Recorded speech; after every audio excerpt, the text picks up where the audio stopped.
मूक प्रश्न और ज्योतिष का समाधान। ज्ञानेश्वर गुप्त प्रश्नोत्तरी। समर्पण उन जिज्ञासु जनों को जो अपने प्रश्नों को गुप्त रखकर उसका उत्तर चाहते हैं। आज मैं आपको एक पुस्तक के बारे में बताने वाला हूं और मैं बता देना चाहता हूं कि ये कोई प्रमोशनल वीडियो नहीं है। न ही लेखक और न ही प्रकाशक जो है उन्होंने मुझे बोला है इसे प्रमोट करने के लिए, तो मैंने इस पुस्तक को पढ़ा, मुझे बहुत अच्छा लगा, तो मैं अपने तरफ से ही इस पुस्तक के बारे में आप लोगों को बता रहा हूं। अगर आप लोग इंटरेस्टेड हो तो इस पुस्तक को प्राप्त करके पढ़ सकते हैं। पब्लिकेशन है रणधीर प्रकाशन हरिद्वार और ऑथर हैं डॉक्टर उमेश पुरी ज्ञानेश्वर। तो पुस्तक में जो दिया गया है वो मैं पढ़ के आप लोगों को सुनाता हूं। आपसी बात। प्रिय पाठकों, आज के यांत्रिक युग में प्रत्येक व्यक्ति किसी न किसी समस्या से ग्रस्त है और वह उसका समाधान चाहता है। व्यक्ति की कई समस्याएं व्यक्तिगत होती है जिन्हें वह गुप्त रखकर उनका समाधान करना चाहता है। इसी बात को दृष्टिगत रखते हुए अनेक व्यक्ति गुपचुप ज्योतिषी से मिलकर समस्या सुलझा लेना चाहते हैं, लेकिन अनेक बार वह रहस्य ज्योतिषी के हाथों कुछ परिचितों को ज्ञात हो जाता है तो बहुत शर्म लगती है। ऐसे में व्यक्ति चाहता है कि उसे अपनी गुप्त समस्याओं के प्रश्नों का सहज समाधान प्राप्त करने का कोई सरल ढंग ज्ञात हो जाए। पाठकों की इस बात को ध्यान में रखकर ही यह पुस्तक लिखी गई है। कई बार व्यक्ति अपनी समस्या सुलझाना चाहता है पर उसके पास जन्मपत्री नहीं होती है, हाथ दिखाना नहीं चाहते हैं और अंकों पर विश्वास नहीं है। ज्योतिष शास्त्र के जटिल गणित की प्रक्रिया से मुक्त रहकर सरल ढंग से चुटकियों में प्रश्नफल जानने की कोई सटीक रीति जानना चाहते हैं। इस मनोकांक्षा की पूर्ति में यह पुस्तक आपके लिए उत्तम पथ प्रदर्शक सिद्ध होगी।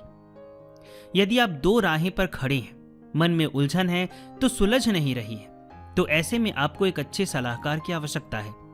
यह पुस्तक अच्छे सलाहकार का उत्तरदायित्व निभाने में सक्षम है। आप इसे पढ़कर इसमें वर्णित ज्ञान को उपयोग में लाएं। आपकी समस्या और उलझन सुलझाने का सरल मार्ग आपको ज्ञात हो जाएगा। हिंदी भाषा में लिखी गई यह पुस्तक अपने आप में अनोखी है और सर्वप्रथम प्रकाश में आई है, जिसमें अनेक ग्रंथ के अध्ययन तथा शोध परक अनुशीलन करने के बाद अनुभूत ज्ञान रश्मियां समेटकर आपके उपयोगार्थ प्रस्तुत की गई है। अतः मैं उन ग्रंथकारों का हृदय से आभारी रहूंगा जिनके ग्रंथों का इस पुस्तक सर्जन में मैंने सहयोग लिया है। तो इसमें जो भी बातें बताई गई है उसे ग्रंथ से ही लिया गया है। तो मैं रामाज्ञा प्रश्न से प्रश्न फल विचार उसके बारे में थोड़ा सा पढ़ता हूं। रामाज्ञा प्रश्न नामक पुस्तक की रचना महाकवि गोस्वामी तुलसीदास जी ने अपने सुपरिचित ज्योतिषी पंडित गंगाराम के लिए करी थी। इस पुस्तक में 7 सर्ग हैं। प्रत्येक सर्ग में 7 सप्तक है और प्रत्येक सप्तक में 7 दोहे हैं। इस प्रकार उन्होंने 7 सर्ग, 49 सप्तक और 343 दोहों में इस पुस्तक की रचना करी थी। पुस्तक किन परिस्थिति में रची गई इस संबंध में भी एक कथा लोक चर्चित है। पंडित गंगाराम काशी नगरी में प्रहलाद घाट पर रहते थे। वे प्रतिदिन गोस्वामी तुलसीदास जी के साथ संध्या हेतु गंगा तट पर जाया करते थे। एक दिन तुलसीदास जी संध्या समय उन्हें लेने द्वार पर आए तो गंगाराम जी ने कहा, आप आ तो गए हैं, पर मैं आज आपके साथ गंगा तट पर संध्या हेतु नहीं जा सकूंगा। तुलसीदास जी ने पूछा, आप अत्यंत उदास लग रहे हैं, क्या बात है? गंगा तट पर मेरे साथ क्यों नहीं जा सकेंगे? उनके पूछने पर पंडित गंगाराम ने बताया, राजघाट पर जो गढ़वार वंशीय राजा है उनके सुपुत्र शिकार के लिए गए थे पर लौटे नहीं। राजा को सूचना मिली है कि शिकार में जो लोग गए थे उनमें से एक को शेर ने मार दिया है। राजा ने आज मुझे बुला भेजा था। उन्होंने मुझसे पूछा था, पंडित बताओ कि मेरा पुत्र कुशल है या नहीं। राजा तो किसी की भी सुनते कहां हैं। कहते हैं यदि ठीक नहीं बतला पाए तो मृत्यु दंड मिलेगा और यदि ठीक बतलाया तो पुरस्कार मिलेगा। मैं एक दिन की मोहलत मांगकर घर आ गया हूं। मुझे समझ नहीं आता कि क्या करूं। मेरा ज्योतिष संबंधी ज्ञान इतना नहीं है कि कोई निश्चयात्मक उत्तर दे सकूं। मैं इस बात को लेकर चिंतित हूं कि न जाने कल क्या होगा। तुलसीदास जी को पंडित गंगाराम पर दया आ गई। वे बोले कि चिंता ना करो, श्री रघुनाथ जी सब ठीक करेंगे। तुलसीदास जी की बात से पंडित गंगाराम में साहस का संचार हुआ और वे संध्या करने उनके साथ चले गए।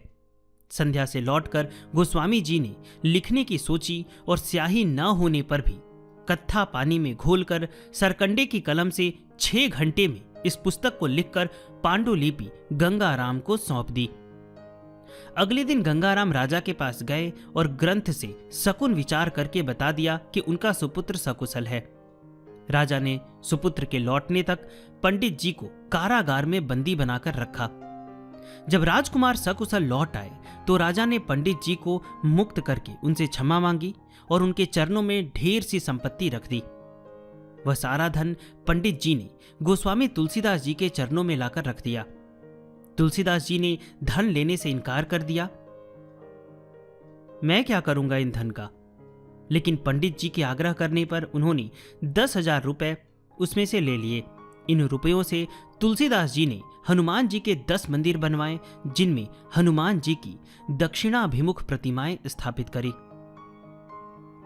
343 दोहों में गोस्वामी तुलसीदास जी ने श्री रामचरितमानस की कथा लिखी है, लेकिन 7 सर्गों में कथा का क्रम भिन्न है। प्रथम और चतुर्थ सर्ग में बालकांड, द्वितीय सर्ग में अयोध्या कांड तथा अरण्य कांड, तृतीय सर्ग में भी अरण्य कांड व किष्किंधा कांड, पंचम सर्ग में सुंदर कांड व लंका कांड, षष्ठ सर्ग में राज्याभिषेक कथा एवं सप्तम सर्ग में स्फुट दोहे और शकुन देखने की विधि बतलाई गई है। इस पुस्तक का मुख्य प्रयोजन प्रश्नों का उत्तर बताना है, अतः प्रश्न फल जानने की विधि और सारणियां इस अध्याय में दे रहे हैं, जिससे आप तुरंत अपने प्रश्न का फल जान सकेंगे। यहां रामाज्ञा प्रश्न पुस्तक का मूल पाठ और सरलार्थ देना परम लक्ष्य नहीं है। हम प्रश्न फल जानने के लिए इस पुस्तक को आधार मानकर उसका सार तत्व पाठकों के उपयोगार्थ दे रहे हैं।